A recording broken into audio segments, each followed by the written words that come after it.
I'm the first New York Times perfume critic. I'm the only New York Times perfume critic. As a matter of fact, as far as we know, I am the only professional perfume critic operating in the English language right now, or primarily in the English language, I should say. We're going to smell a lot of things tonight. We're going to have a lot of fun. This is why I guess I came at the end of the day. The first question is always, well, how the hell did you get this job? Which is a legitimate question. And the reason is that I have there are two reasons. The first reason is I have a master's degree from Johns Hopkins in international economic theory, Ricardian trade theory, and Japanese political economy, naturally. And I was reporting for US News and World Report. I was actually standing on the Gare du Nord train station in Paris about 10 years ago.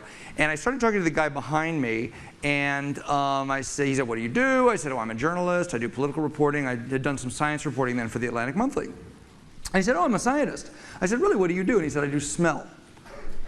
Fabulous. What the hell does that mean? We get on the Eurostar. We put our crap down in our seats. We met in the refreshments car, in the dining car. And the entire 3 hours and 15 minutes to London, we talked, and he told me about smell. I wound up, we pulled into Waterloo. I said, I'm going to write about you. I wound up writing a book about him called The Emperor of Scent.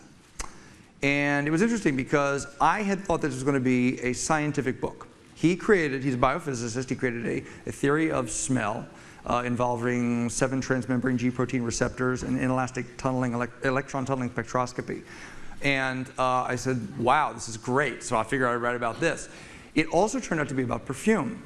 I finished the book. The book was given to the editors of The New Yorker. The New Yorker asked me to do a piece on perfume. And I remember going to the restaurant with my New Yorker editor, Daniel Zalewski, and having him say, we want you to go behind the scenes with a perfumer for a year and watch the creation of perfume. We're really interested that there are people called perfumers that make perfumes. I said, how the hell do you think perfumes got made? And he said, I don't know, you don't think about it. It's the sort of thing where there's, you go to Gristedes or D'Agostino's and there's milk, and it's a white liquid in a plastic jug. He said, you don't think about the cow, you don't think about pasteurization. I said, great. So I went and I spent a year in Paris with the Hermès perfumer, Jean-Claude Edenat, and I followed the creation of a perfume there. And it was really interesting, it was wonderful. Came back, spent a year with Sarah Jessica Parker in New York City watching her create a perfume. And I wrote this last book called The Perfect Scent. The Perfect Scent was read by somebody at the New York Times. They called me up, they said, we want you to write for us. I said, sure, I'll be your perfume critic. They said, great. Stefano Tonchi, the head of the T-Style section. So now, have we got this out? Have we got the first one out? You guys have them? Already? Not yet? Well, you'll get them in a second. One of the things I think is interesting is, one thing that Stefano absolutely said, we put out the press release in the New York Times, he stressed, perfume is an art. It is one of the great arts. It is the art that speaks to the sense of smell, just as painting speaks to the sense of sight, and music to the sense of hearing. I'm starting to think the paper bags were not a good idea. We were going to do plastic, and we decided, no, we're going to be eco, right? So there you go. It was a wonderful experience, and I really have loved doing this. The job has led to all sorts of weird things. I did the tasting yesterday with Melissa Kelly. Tonight, I think that Heidi and I are actually literally running out of here to go do a dinner, a perfume dinner, at the Camden Harbor Inn. I created an olfactory dinner with culinary perfumes, les parfums gourmands, which are wonderful perfumes.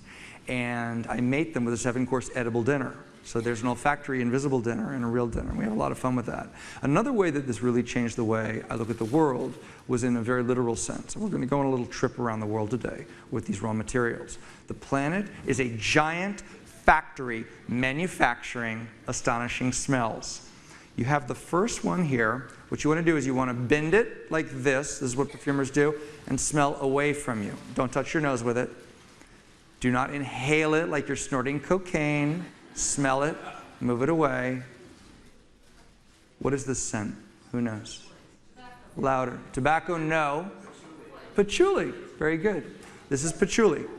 Now, what's interesting about patchouli, this is a wonderful, wonderful patchouli. All the materials, the raw materials I'm showing you, come from Earth Oil, which is a wonderful company that's dedicated to fair trade and organic cultivation of perfume raw materials.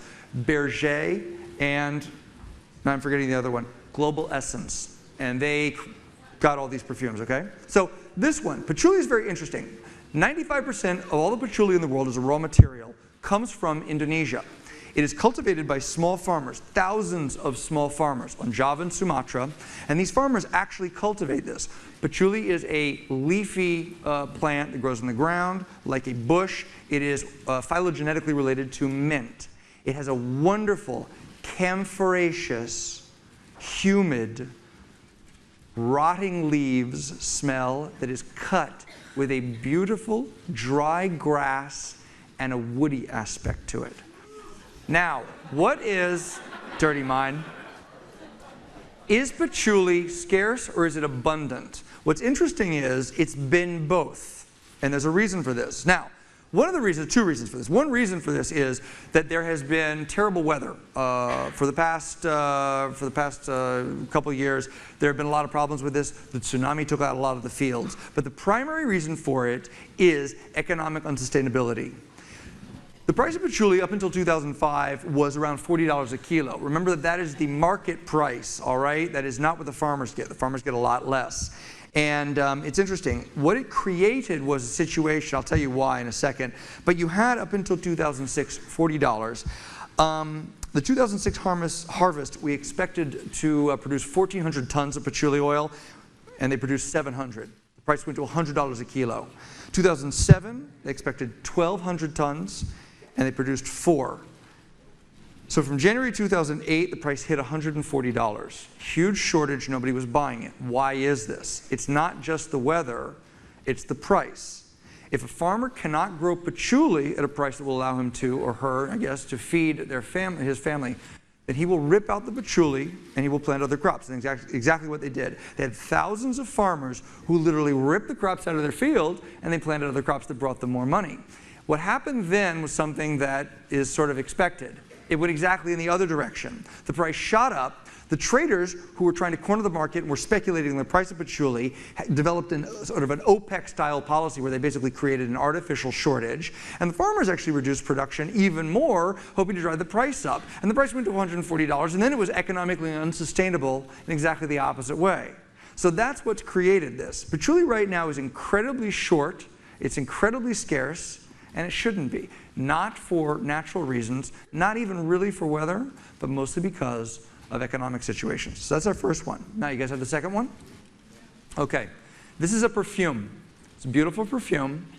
It was created, and this will tell you for those of you who know, it was created by a perfumer named Jacques Polge in 2001. It hit the market, and it went straight to the top of the lists. This has been a top 10, as a matter of fact, top 5 perfume. God, I hope I don't get this wrong. I believe I gave this 5 stars in the New York Times. It's a wonderful perfume. Does anybody know what it is? No, CK1?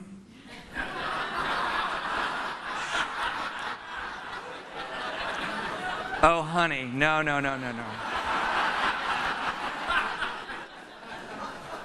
By the way, I'll tell you the secret to CK1. I shouldn't say this. Who has the license for Calvin Klein? I think it's Cody, so Cody's going to get upset. But everybody spends their time getting upset at you when you're a critic.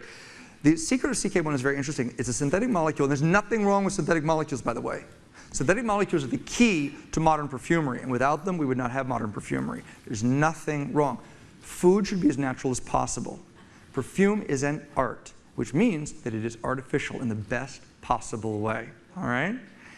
It was a synthetic molecule called an aldehyde that went into a perfume in 1921, created by Ernst Bull, that changed perfume. It made it actually an abstract art. Anybody know what the perfume was? Chanel No. 5. Chanel No. 5 depends on rose and jasmine and other naturals, but primarily to make it what it is, a synthetic molecule called aldehydes, all right? In this case, we're talking about a natural, all right? This is patchouli. Patchouli plays a primary role in this, and this is Coco Mademoiselle. This is a Chanel perfume. What's most interesting about this, as an aside, is that the patchouli in here, is it natural or is it synthetic? You decide what they do with this patchouli, because Chanel makes an exquisite quality patchouli. They buy only the best products. There are 2 houses that buy the very best products in the world and make their own perfumes and have in-house perfumers that truly control everything. Hermes and Chanel. And Chanel takes the patchouli and they do what's called a fractionalized patchouli. And they take it, and with the technology, they break it into its actual molecules, and then they go in with the perfumers and their technicians, and they actually surgically tweeze out the exact molecules that they want and recombine them into the Chanel Patchouli. This they put into Coco Mademoiselle. It's a spectacular achievement. It's a gorgeous patchouli. It's less camphoraceous. They take out a bit of the humidity, a bit out of the rotting leaves. There's a lot to be said for the rotting leaf aspect, by the way, of patchouli. They bump up the woody aspect and the dry grass aspect a bit. But what you have is, you have a raw material that's made out of natural molecules that were actually created in a plant by nature, that were then selected by human beings and recombined into a natural that was never made by nature. What is that? You decide. So let's go to the next one. Cedar's close. Who? Somebody said it. Sandalwood. Very good. Sandalwood. Isn't that wonderful? Isn't that gorgeous? Absolutely beautiful. You're holding in your hands, I mean, I hate to be a downer, but you are holding in your hands an example of the quite literally, the very last Indian Mysore sandalwood in the world. Here's an example of a raw material that is incredibly scarce, but this is not economic factors. These are ecological factors. And they are, again, entirely man-made. Mysore sandalwood is the most beautiful sandalwood in the world. The Mysore sandalwood forests on the western coast of India were absolutely world famous. For hundreds of years they produced this quality, and we have completely destroyed them. They are gone. We've cut down all of them. It takes 25 to 30 years for a sandalwood tree to mature. You can only cut them and distill them when they are mature. They're all cut down. What little is left is cut down by smugglers. It is then smuggled out of India by these people to Africa and to the Middle East. The logs are relabeled and they're sold. They're destroying what's left. The government has forbidden this.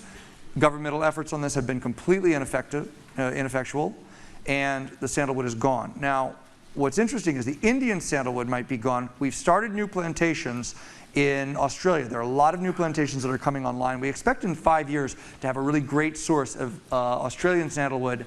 It's not as good. You can boost it, you can enhance it with sandalwood synthetics, and there are actually some wonderful sandalwood synthetic molecules out there. Sandalore, beta-santalol, and so on, all right? But it's not the same thing, and this is a beautiful raw material that is basically gone. Now, have the next one? You'll get it, you'll get it. Who said that? Excellent. Geranium. What kind of geranium? It's actually a particular kind of geranium. No. What is it? This is rose geranium. Does somebody say that? This is rose geranium, and it's Bourbon quality, the French royal family. This is absolutely gorgeous. This was grown on the island of, let me make sure I have this right, on the island of Reunion, and there was this beautiful quality. It's extremely expensive. Geranium is, you know, God's gift to perfumery. Isn't this wonderful? What's incredible about it is this has nothing to do with the flower. These are the leaves. The flower is not distilled. You smell the green aspect. There's a raw, fresh, not cut grass. By the way, there's a fabulous synthetic molecule called cis-3-hexanol. It is half fresh cut grass and half unripe green banana. We're going to smell it at dinner tonight. It's fabulous. And you should smell Z11, which is another amazing synthetic. Z11 smells, it's a single molecule, and it smells like absolute desiccation. It smells like being in the desert and smelling the air when the sun is right above you and everything is burned into the air. It's an astonishing molecule. These synthetics are terrific. This one is very complex. You smell the rose, you smell the green. It's between an aromatic and a floral. It's absolutely beautiful. This is also virtually gone.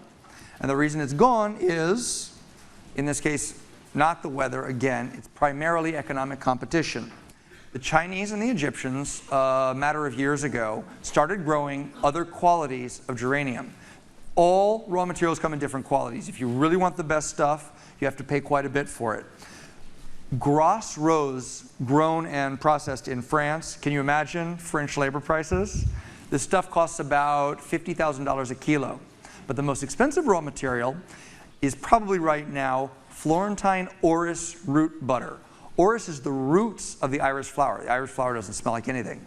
The roots are taken, they're put basically in subterranean underground rooms. They're left 3 years, and then they're distilled. And it is the most spectacular scent. And orris root is not a floral, it's actually a wood scent. It's gorgeous. It is the most subtle scent you've ever smelled.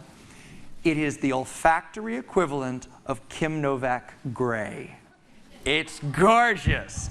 And it's put into, the real stuff is put into Chanel 19 by Chanel, all right? Hugely expensive perfume, now you know why. This stuff, unfortunately, is also beautiful, and it's gone because the Chinese and the Egyptians began growing an inferior quality, and people started using it. And this has now become virtually unsustainable economically, unfortunately.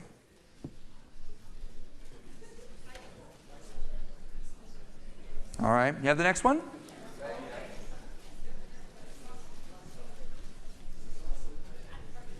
Any ideas? First of all, hang on, let me ask you something. Is this, I'm going to ask you the categories. Is this a floral, a spice, a green, or a wood? Spice. Okay, we're going to go through categories. What was that? We're going to go through categories. How many think of it as it's a wood? How many think it's a spice? Really? A green? And a floral. It's Ylang Ylang flower. But the point of this is, not just to make you look stupid, the point of this is that it's actually extremely difficult to figure out what's what. Look, people say to me all the time, do you have a bionic nose? No, I don't have a bionic nose. I have a nose that simply smelled stuff. For 10 years, I've been in the trenches, I've been in the lab smelling this stuff. And I can now tell the difference between methyl dihydrojasminate and cis-3-hexanol because I smelled them for 10 years. And you guys could learn this too. Anybody can learn this. I have a better sense of smell, and neither do perfumers. But they have an educated sense of smell, and it's wonderful. Now, Ylang Ylang is very interesting. Scarce or abundant? Abundant? It actually is abundant, and it's also scarce. And this is for yet another reason. Farmers grow this in Madagascar. Again, Ylang Ylang, the flower itself, is actually quite abundant. The problem is that the farmers have to distill it in their own fields. They then have to go out and find wood to burn, to boil the water, to fuel the stills that distill the flower. The wood has been missing. The wood is increasingly scarce, simply wood to burn. They've had to go farther and further afield. The price has shot up, and Ylang Ylang is now a scarce raw material. And the reason that the wood has been so scarce is because people have burned it all, the farmers have burned it all to distill the Ylang Ylang. It's a beautiful raw material. It puts you in a bit of a conundrum. All right? You have the next one? Now we're on number 6. We got 2 more to go.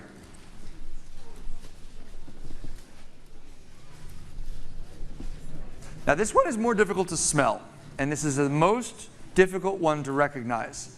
I'm going to ask you, why don't we do in this case floral, spice, wood? I want you to think about it. Floral, spice, or wood. How many of you think it's a floral? Nobody? Seriously? Spice? Wood. Now see, that's very interesting. It's a little bit misleading. People usually, a percentage of people usually guess floral. You guys are actually very good. This is pink peppercorn. This is Brazilian pink peppercorn. But pink peppercorn is not a spice, it's a berry. But it's a berry that smells like a spice. Now here's what's interesting, oh thank you. Here's what's interesting about this. 0 stars. Here's what's interesting about this. This is a beautiful raw material, and it's made by a company called Firmenich. These are the companies, the scent makers, that employ the perfumers that actually make the perfumes. You guys hang on 1 second. Don't do it yet. Yeah, just hang out for a second, all right? because I want to talk about this for a minute. The reason that this is interesting is that this is what's called a molecular distillation.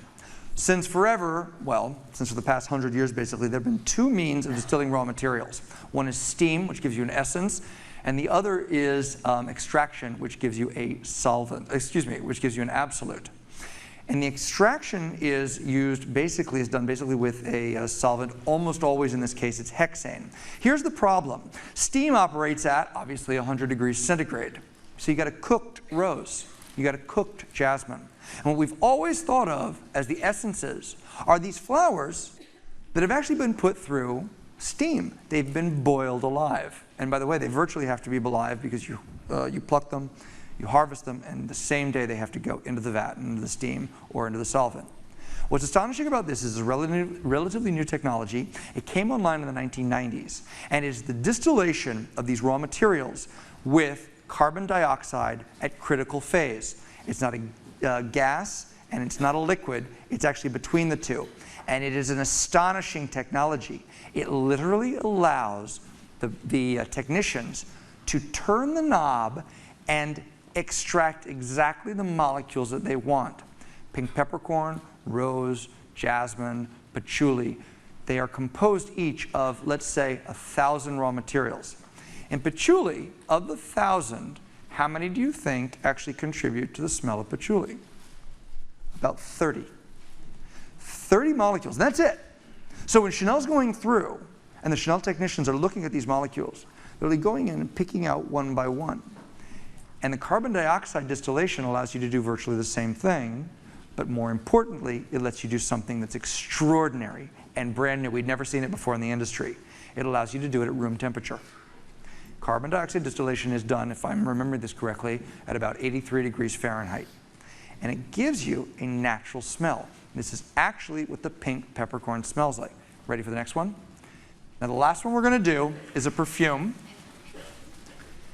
And what's beautiful about this perfume is that it uses principally this Firmenich carbon dioxide pink peppercorn.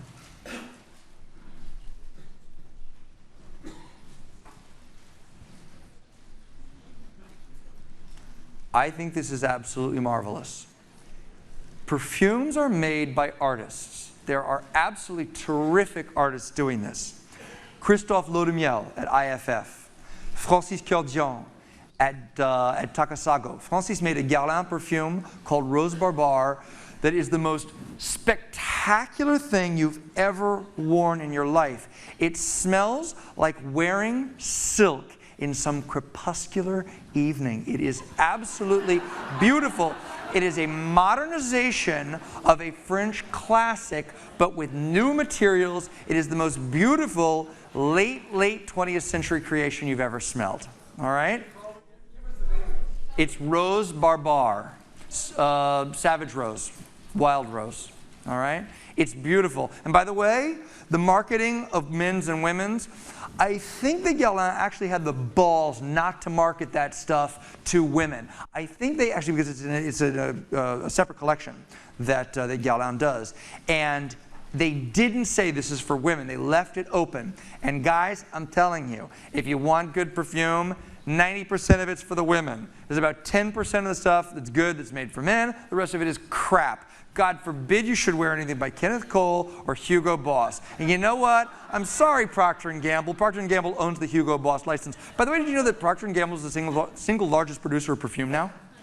It's not Chanel. It's not Hermes. It's Procter & Gamble. And they buy, there's nothing exactly wrong with that. They also own Jean Patou, and Gucci perfumes are now a Procter & Gamble product.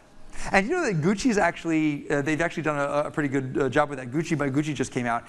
For the men, it's not too bad, all right? But you really want to go with the women's. And I recommend Rose Barbar to you. And another fabulous perfume that's absolutely amazing. I was talking about it last night. We're actually going to smell it. I'm going to tell you this now. I shouldn't reveal this, but I'm going to. It's fabulous. We're going to smell it at dinner tonight. It's going to be one of our courses. It's Light Blue for Women by Dolce & Gabbana. The only reason that they market perfume to women and men, the only reason they gender perfume, is to give heterosexual men psycho-emotional permission to wear scent. That's the only reason, honestly. Seriously. All right? Because otherwise the straight guys, they don't feel too comfortable with it. It's wonderful stuff. And what I loved about it is, I've got these sort of these work guys who live in Brooklyn, they live in Bronx, they come in, and they're on my floor at the New York Times, and every day my desk is basically sort of loaded with this stuff. I think I have somebody asked me this once, and I usually work from home, sometimes I go into the office, and I probably got about $40,000 worth of perfume at home, and probably $100,000 at the office. It's insane. It's pretty cool. I like it. I can't put it on eBay, the New York Times won't let me, but still it's nice. And I started giving it away to these guys who were coming in, the macho guys or delivery guys, and they'd come in here and this sort of thing. And they go, what should we wear? What should we wear? Yo, I'm going out with this girl, she wants me to smell good. And I gave them this stuff, and I didn't tell them it was for women. And they come back the next week, and they're just like, Chandler, she loves it. This stuff rocks. Give me some more. And so I tell them it's for women, and all of them go, whoa. And then they go, don't tell nobody. And then they continue wearing it. It's great. All right? Now any ideas as to what this perfume is? I love this. I think it's spectacular. This was created by Ani Buzantian and Alberto Morias at Firmenich. All right. Any ideas? Anyone smelled it?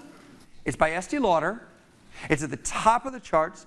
This thing is probably $1 billion perfume right now. Pleasures. Excellent. This is Pleasures by Estee Lauder, and it's spectacular. And the reason it's so good is twofold. First of all, it uses this wonderful raw material, and the story of this is actually interesting. When you are Symrise, Takasago, Givaudan, IFF, or Firmenich, you manufacture these wonderful raw materials, and basically you're selling raw materials and molecules. You're hawking molecules. And you go around to the Clarins, the Estee Lauders, the LVMHs, and you say, I'm going to give you this molecule. What do you think of this? Can we use this in a perfume? And they went to Estee Lauder, and Lauder liked it so much, they said, not only are we going to pay you the premium, the huge price, this stuff is very, very expensive. Carbon dioxide distillation, it immensely raises the price. They said, we're going to pay you for the price of this the price for this stuff, and we're actually going to pay a premium for you to take it off the market. We're going to take this stuff entirely off the market. Nobody else is going to have it. We're going to put it in a perfume. It's going to be made by one of your perfumers. And Ani and Alberto crafted this, and it uses this wonderful raw material. But the second reason that this is wonderful is this is an update of really a French classic, Floral. Coco Mademoiselle is interesting because it's a chypre category. The chypre was originally created, there's some debate about this, but whatever, by François Coty, okay? At the beginning of the 20th century. Jean-Claude Elena says no, but whatever, he says a lot of things. And chypre is interesting because it has to have 3 raw materials. Labdanum, which is from a bush in the Mediterranean, and it smells like a beaver's armpit. Oak moss, which also smells like body odor, frankly, and is wonderful. And patchouli. And that's what you have, basically, in Coco Mademoiselle. But it's an updated patchouli. Polge brought it into the 20th century. Original chypres are the olfactory equivalent of Delacroix and Géricault. They are neoclassical French perfumery. The Coco Mademoiselle is taking that and it's pushing forward. It's putting an abstract expressionist spin on it, and it's creating a new kind of perfume. And what's beautiful about this is it takes a classic, again, sort of neo-French perfumery, updates it with new raw materials, takes out the heaviness, and produces something that is light and linear and clear. It's a beautiful perfume. So that's the perfumes we're going to smell. I'm really glad you guys came. And the one thing I would say is, it's very interesting. Every bottle of perfume contains the world. It contains every country you can imagine. It contains farmers and smugglers, botanists, chemists, artists. It contains bad economic policy, good agricultural policy, climate change. And if you lost your sense of vision and of hearing, you would still be connected to the world through the art of perfume. Thanks.